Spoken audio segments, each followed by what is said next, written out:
Olá, pessoal. Aqui é a professora Maria Luísa, professora de História do nono ano do Colégio Seduca. Nós estamos em isolamento social, mas precisamos dar continuidade às nossas atividades. E hoje vamos fazer a correção da atividade do assunto A Primeira República. A primeira questão diz assim: o período imperial foi uma fase da história brasileira iniciada em 1822, quando o Brasil tornou-se independente, e finalizava em 1889, quando houve a proclamação da República. Neste período, o Brasil organizou-se politicamente como uma monarquia, sendo governado por um imperador, cujo poder era transmitido de maneira hereditária. Explique como se deu a proclamação da República no Brasil. As elites oligarcas estavam insatisfeitas com o regime do imperador, pois não tinham autonomia política. O exército saiu fortalecido da Guerra do Paraguai. Os oficiais buscavam maior autonomia nas decisões políticas. Ao longo dos anos, a insatisfação com a monarquia cresceu e vários setores da sociedade, membros do alto escalão do exército, aliados às elites oligárquicas e os republicanos, resolveram tomar o poder de Dom Pedro e proclamar a República e instituir uma nova forma de governo. Ou seja, já existia uma insatisfação, né, tanto do exército como da elite oligárquica, juntamente com pessoas que tinham um perfil republicano e o que fortaleceu bastante na tomada dessa decisão. Na segunda questão, denomina-se cultura afro-brasileira o conjunto de manifestações culturais do Brasil que sofreram algum grau de influência da cultura africana, desde os tempos do Brasil colônia até a atualidade. A cultura da África chegou ao Brasil, em sua maior parte trazida pelos escravos negros da época do tráfico transatlântico de escravos. Então, explique o cotidiano dos africanos na Primeira República, destacando as redes de solidariedade e a cultura e resistência. Nessa questão, a gente pode poder observar que não foi tido pelo governo, né, nenhuma política pública que desse auxílio a esses ex-escravos. Muitos deles ficaram à margem da sociedade e viraram mendigos. Vamos ver como seria a resposta. Não foi empreendida pelo governo nenhuma medida de suporte ou auxílio aos ex-escravizados e seus descendentes. Essas pessoas não tinham condições financeiras para comprar terras nem moradias, sofriam discriminações e tinham dificuldade de serem aceitos em um emprego assalariado. Existia também a forma do preconceito. A Rede de Solidariedade foi um grupo de ajuda mútua formado pelos próprios ex-escravizados e afrodescendentes para dar suporte à população afro-brasileira, arrecadando dinheiro, construindo moradia, assistência médica, denunciando as discriminações. Eles tinham apoio também de advogados. Muitos afrodescendentes se uniam para festejar suas tradições e festejos religiosos fortaleceram assim a cultura, né, afrodescendente, ou cultura africana. Essa cultura que tem um poder até os dias atuais. Na questão 3, diz assim: no Brasil, a cultura africana sofreu também influência das culturas europeias, principalmente de portugueses, né, que foi que colonizou o Brasil, e indígena, de forma que características de origem africana na cultura brasileira encontram-se, em geral, mesclada a outras referências culturais. Portanto, explique sobre a casa da tia Ciata, quem foi e o que acontecia na sua casa, quem a frequentava, né? Tia Ciata, que foi uma líder religiosa que viveu nessa época e que tinha um grande poder por aconselhamento, né, dessas pessoas. Tia Ciata era uma conhecida líder religiosa da época que apresentava experiências e sabedorias no candomblé. Em sua casa aconteciam muitas reuniões de caráter religioso e social, em que participavam pessoas de diversas condições sociais, principalmente músicos e artísticas populares, como Pixinguinha e João da Bahia, que tocavam samba e o chorinho. Na questão 4, O Brasil passava por um momento de transição de regime monárquico para o republicano. Desta maneira, o governo precisava mudar a Carta Magna, que seria a Constituição, né, que regia o país desde 1824, e criar uma Constituição que ajustasse a nova realidade, já que o Brasil deixa de ser império, né, e passa a ser república. Assim, destaque as primeiras características da Constituição de 1891, que foi a segunda do Brasil, e a primeira da República. O fim do poder moderador e a manutenção da divisão dos três poderes, que seria o executivo, o legislativo e o judiciário. Cada presidente governaria por 4 anos sem direito à reeleição. As províncias passam a ser estados. O país deixa de ter uma religião oficial e passa a ser laico. Não tem uma religião oficial, né? As eleições seriam diretas e o voto é aberto. As pessoas tinham que chegar lá e falar o seu voto. Só poderiam votar os homens maiores de 21 anos que não fossem analfabetos nem mendigos. As mulheres não podiam votar e nem se candidatar. Então, não tinham vez as mulheres nesse período. Na questão 5, oficialmente a República Café com Leite só tinha seu início após o período da República da Espada, quando 2 presidentes militares comandaram as decisões políticas do governo. Com o governo de Campos Salles em 1898. Portanto, explique o que foi a política café com leite, né? Essa política aí que tinha como poder a oligarquia, tanto do Rio de Janeiro, que era produtores de café, e Minas Gerais, produtor de leite. Vamos ver como seria a resposta. As oligarquias de São Paulo, produtor de café, e Minas Gerais, produtor de leite, apresentavam maior poder econômico e, assim, esses grupos elegiam candidatos para a presidência com maior facilidade, alternando-se no poder a cada eleição. Quando em 4 anos era um poder, era o presidente era do Rio de Janeiro, depois 4 anos era um presidente de Minas Gerais. Acontecia uma alternância aí. Na 6ª questão, desde os tempos do imperador, a aristocracia cafeeira dominava a vida política do país, de modo a defender seus interesses econômicos. Sendo assim, explique o que foi o clientelismo.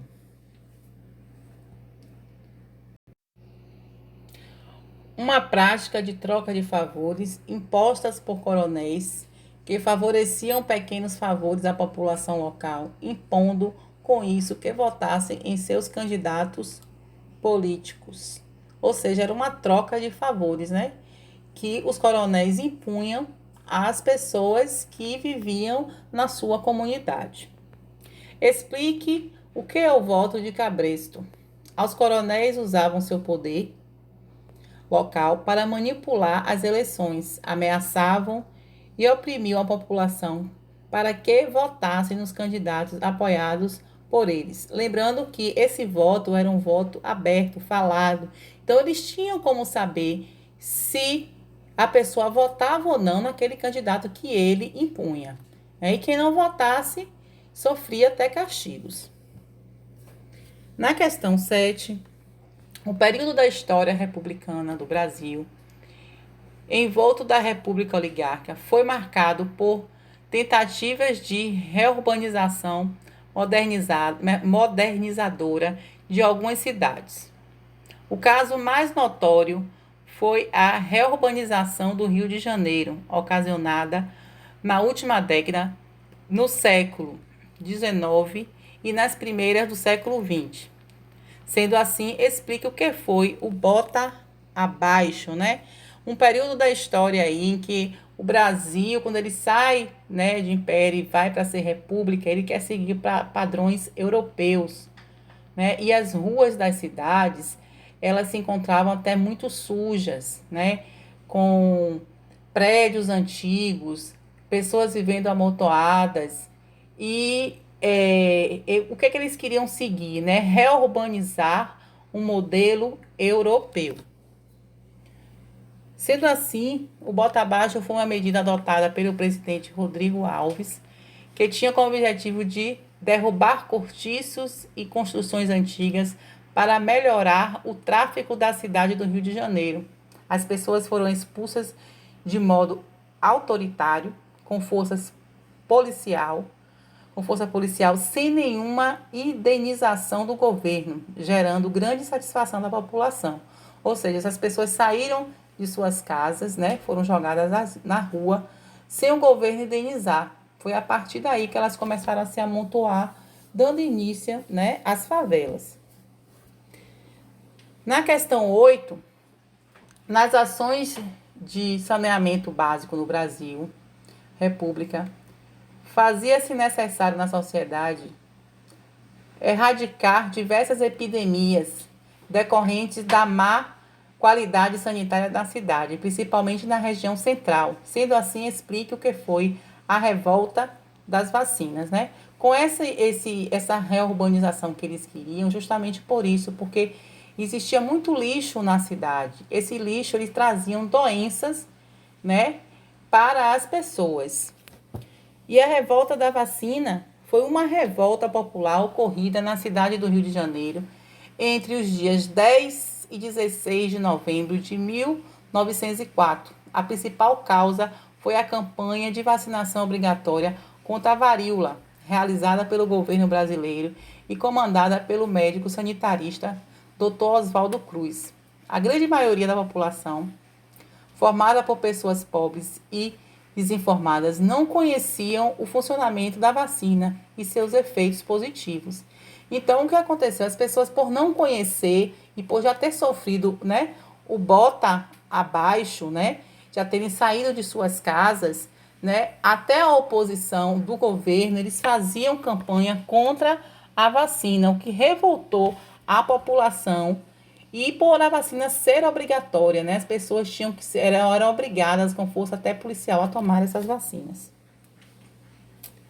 A nona questão: o processo de imigração no Brasil começou a partir de 1850, com o fim do tráfico de pessoas escravizadas.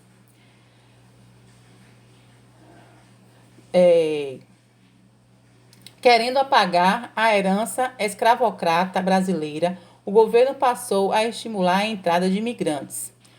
Portanto, de onde vieram os imigrantes do Brasil? Explique o sistema de trabalho colonado. Né? Na verdade, com a abolição, né, não se tinha trabalhadores para trabalhar, né, nas lavouras, não se tinham pessoas até para trabalhar na reurbanização, nas indústrias. Então, o governo ele passou, né, a trazer pessoas de fora, até mesmo custear a passagem juntos com os cafeicultores e o governo para trazer pessoas imigrantes para o Brasil. E a resposta seria: o sistema de trabalho onde as famílias viviam sob o regime de submissão já eram obrigatórios a ficar nas fazendas pelo menos até quitar suas dívidas de viagem. Porque esses imigrantes eles já chegavam ao Brasil com dívidas, já que todo o seu custeio de vinda era dada pelo governo, além de muitas vezes trabalharem em condições de exploração e sem a garantia de direitos. Nesse trabalho, até as crianças também eram obrigadas a trabalhar. Na 10ª questão, na República Velha, temos a vivência de todo um processo de transformações econômicas responsáveis pela industrialização do país. Portanto, destaque as principais reivindicações dos trabalhadores no século XX, né? Grande parte desses imigrantes, eles já vinham com ideias, né? Com ideias socialistas. Então, muitos deles já tinham ideias de sindicatos, já tinham ideias de melhorias de trabalho. E vamos ver aqui como seria a resposta. Melhores salários, jornada de trabalho de 8 horas, regulamentação de trabalho para mulheres e crianças, possibilidade de criar associações de trabalhadores que fossem reconhecidos pelo Estado. Na questão 11, as primeiras repúblicas foram motivadas por inúmeros fatores, como desigualdade social e pobreza, violência política, medo e fanatismo religioso. As principais revoltas do período são Canudo, Contestado, Revolta da Chibata. Sendo assim, explique. Letra A, o movimento de Canudos. Canudos, que tinha como esse movimento como líder religioso Antônio Conselheiro, começou a reunir seguidores, principalmente pregava o fim da miséria e da desigualdade social, época em que o interior do Brasil, principalmente a região Nordeste, ele sofria muito com a seca, com a falta d'água e também não tinha um olhar voltado do governo para esta região, já que o governo estava mais preocupado em reurbanizar, mais preocupado com os grandes centros, né? Em 1893, Conselheiro fundou Belmonte, na região conhecida como Canudos, que ao longo dos anos passou a atrair muitas pessoas em busca de uma vida melhor. Com isso, os grandes proprietários de terras se sentiram prejudicados. Muitos trabalhadores de suas terras estavam se mudando para viver com Antônio Conselheiro. Além disso, o povoado tinha suas próprias leis, o que desagradava o governo federal. Fora que os coronéis, também se incomodavam, porque eles perdiam, os seus trabalhadores. As pessoas também começavam a reivindicar seus direitos, ficarem mais esclarecidas. Assim, as tropas do governo enviadas para Canudos, sofreram 3 tentativas. E na terceira, em 1897, na terceira vez, na terceira expedição militar, a ofensiva do governo foi muito mais ofensiva, dizimando a população de Canudos, Antônio Conselheiro foi morto e foi destruída o povoado. Na questão B, que fala sobre a Guerra do Contestado, ocorreu em 22 de outubro de 1912, a agosto de 1916. O conflito foi uma disputa pela região conhecida como Contestado, localizado entre o Paraná e Santa Catarina. A guerra aconteceu entre os camponeses que tinham como líder o monge José Maria, que questionava a liderança do governo federal e evidenciava as falhas em atender a população mais pobre do interior. Mais uma vez, um líder religioso, não é isso? E o poder do Estado. A área era rica em madeira e erva mate. O monge foi morto e o governo ampliou sua ofensiva, destruindo o povoado e matando milhares de pessoas. Na revolta da Chibata, foi uma revolta ocorrida pelos marinheiros, já que o baixo escalão ele era praticamente descendente de escravos negros e ainda se aplicava como castigo as chibatadas, Esta revolta ocorreu devido aos castigos disciplinares da Marinha dados aos marinheiros, exemplos chibatadas. Esses marinheiros eram descendentes de escravos, gerava um descontentamento e foi agravado quando, em 1910, um marinheiro foi condenado a 250 chibatadas, culminando a revolta. Os marinheiros, liderados por João Cândido, ocuparam os navios e apontaram os canhões para o Rio de Janeiro e ameaçaram atirar caso o governo não atendesse suas reivindicações. O fim das punições por chibatadas, maiores salários e melhores condições de trabalho. Os marinheiros chegaram a atirar alguns tiros de canhões para pressionar o governo, que dias depois as reivindicações foram atendidos e os seus castigos abolidos. Mesmo tendo garantido a liberdade, os marinheiros, o governo federal acabou prendendo muitos deles e enviando-os para o exílio. Na verdade, eles deram, primeiramente, eles disseram que iam dar anistia e logo depois eles mandaram prender esses marinheiros. Alguns eles demitiram, e muitos foram enviados para o exílio ou até mesmo mortos. Bem, pessoal, finalizando a nossa correção da nossa atividade, a gente usa o sistema Trilhas de ensino, certo? E essa atividade foi do assunto que está na página 274 a 306. Muito obrigada e até a próxima.